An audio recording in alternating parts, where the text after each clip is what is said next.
عالسلامة الناس الكل، إن شاء الله تكونوا بخير. اليوم كما تشوفوا فما بيض اللي هو العظم بالتونسي، وبالطبيعة الريفيو هذايا على جهاز سلق البيض نزول عند طلب بعض المتابعين الأوفياء في قناتي. أبقوا معايا وشوفوا الجهاز وطريقة الاستعمال متاعه.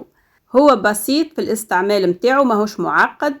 هذاك الارتفاع متاعه 21 سنتيمتر. انا نحكي على الجهاز اللي عندي انا، بالطبيعة هما راهم مختلفين وانواع مختلفة وماركات مختلفة. القطعة هذيك اللي هي الغطاء متاعه، الغطاء هو اينوكس يد الشتال، فيه الثقب هذاك تو بعد تعرفوا شنو الوظيفة متاعه. معاه الكيس المعياري هذاك نقيسوا به الماء، وفيه زادة كل مسمار هذاك تنوريكم زادة الاستعمال متاعه، ماهيش برشا تعرفوا الاستعمال متاع الجزء هذاك تنوريهولكم بعد. وبالنسبة للقطعة الثالثة اللي هي حاملة البيض هذيك، هاوكا فيها 7 بيضات، نجم نحطوا فيها 7 بيضات فما أقل بالطبيعة قديش احنا نحبوا. وهذيك القطعة الرابعة اللي هذيك باش نصبوا فيها الماء، وفيها الفلس هذوكم الأزرار اللي نتحكموا منهم باش نفتحوا ونغلقوا. وكيف كيف زادة هذاك الزر اللي يدور فيه 4 أرقام كيفاش نحبوا البيض متاعنا، يعني مطبوخ شوية مطبوخ برشا يابس طري، نتحكموا فيه على حسب الأرقام اللي موجودة كما تشوفوا.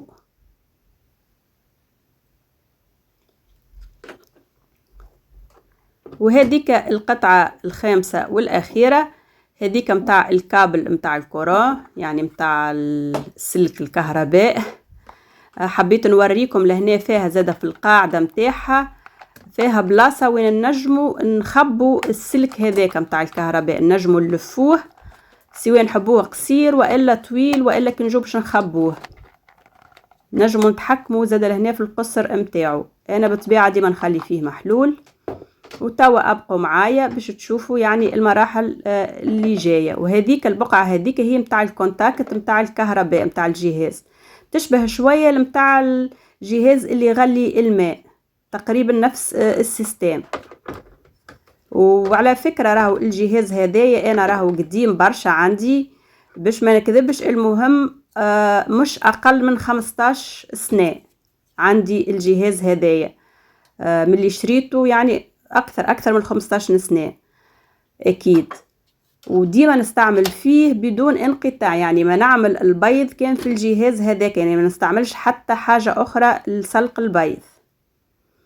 توا أبقوا معايا وشوفوا طريقة الاستعمال.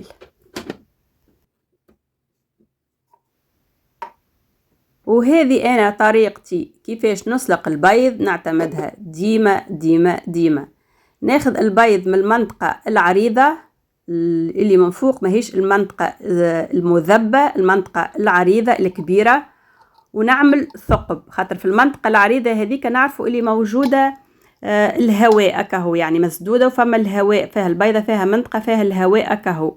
فما نعمل نقبة بالكيس المعياري هذاك، اللي عنده كيس معياري وما ثبتش فيه تنجموا تشوفوا تلقوا فيه هيك المسمار هذاك. المسمار هذاك وظيفته باش نثقبوا به البيض، باش وقت نسلقوه البيضة تقعد سليمة ما تتكسرش. ملاحظة أخرى، حتى كان ما عملناش الثقب هذاك راهو زاد راهي تنجم ما تتكسرش البيضة، خاطر نعرف شكون يسلق البيض من غير ما يعمل الثقب هذاك. اما انا مادامه موجود في الكيس هذاك دونك نستعمل فيه. لهنا باش نزيد الماء. بالنسبة للماء الكيس فيه راهو مينيموم هذاك، يعني اقل شيء يلزمنا نصبوا كيس معبي، الكيس يهز 100 مليلتر. اذا كان نحبوا عندنا اكثر بيض نزيدوا نجم نحطوا كيس ونص او زوز كيسان، المهم ما نحطوش اقل من كيس ماء، مهم جدا. بعد ما غطينا الجهاز نضبطوا توا كيفاش نحبوا البيض، طري والا يابس والا مروب كما نقولوا احنا. ونحطوا لهنا الكهرباء، ديما الكهرباء نربطوها هي اخر مرحلة، وننزلوا بالطبيعة على زر التشغيل يشعل الضوء هذاك.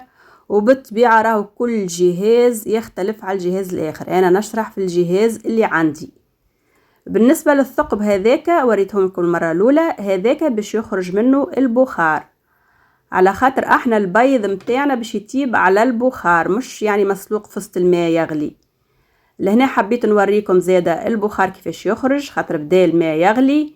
المنطقة هذيك شوية خطيرة، ماذا بينا ما نحطوش يدينا على الثقب هذاك، خطر خطير، يعني نجم غاديك تقع عملية حرق، نردوا بالنا. لهنا الجهاز خذا حتىش اللي زمر تقريب 10 دقائق. حبيت نخليه لكم لهنا حتى تسمعوه، خاطر ما ننسوش اللي انا حطيت الماء بارد مش مغلي والا سخون. لهنا عمل 10 دقائق بالضبط ملي شعلته. اول حاجة نعملوها بعد ما نطفو الجهاز ان نحو الكهرباء، هذه حاجات مثلا للامان.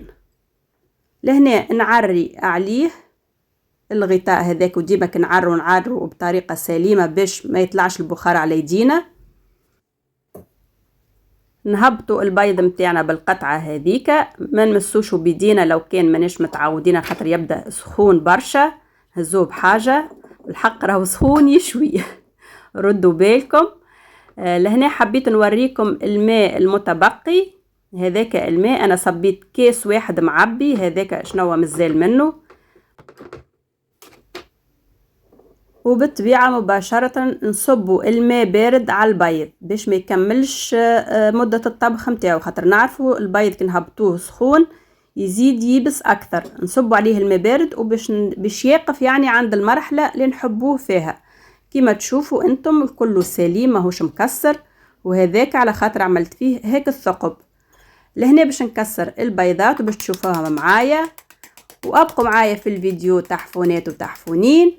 واذا كان عجبكم الفيديو اول مرة تشوفوا القناة متاعي، يا ريت تشتركوا تفعلوا الجرس باش يوصلكم كل جديد نهبطوا، وخلوا لي تعليقاتكم عجبكم الجهاز والا لا. واذا كان عندكم زاده استفسارات مرحبا بكم. بالنسبة النصيحة على الجهاز هذايا راهو ماهوش في الخسارة، اي واحد في المتناول باش يشريه ماذا به يشريه في اسرع وقت. انا الجهاز هذايا عنده كما حكيت من المرة الاولى عنده اكثر من 15 سنة وهو معايا.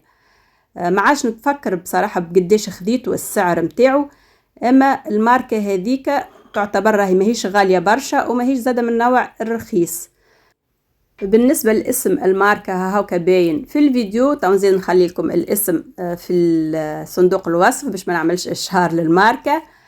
اما راهي ماهيش خايبة الماركة، يعني تعتبر ممتازة. اذا كان هو عنده اكثر من 15 سنة معايا يعني يعتبر باهي، وانا راني نستعمل فيه كان هو يعني ما نسلقش البيض في حتى حاجة اخرى بخلاف الجهاز هذايا. السعر متاعو ما نتصوروش غالي، على خاطر يظهر لي ارخص جهاز بيض هو ب20 اورو، يعني انتي والماركة وانتي والسعة يعني قديش يهز من بيضة.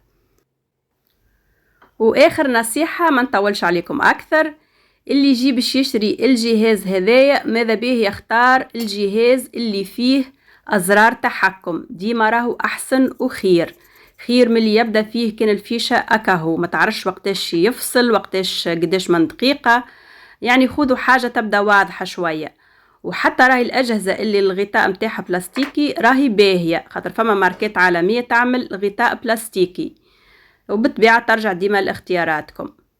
أنا تو البيض متاعي حطيت عليه شوية فلفل أكحل، شوية ملح حشاكم، شوية زيت زيتونة، وها هاكا منظره بنين يشهي. ومرحلة النضج متاعو كيما نحبه بالضبط انتي وكيفاش تحب البيض، المهم اضبط الماكينة متاعك. ومع قهوة الصباح نودكم ولا نشهيكم تحفونات وتحفونين.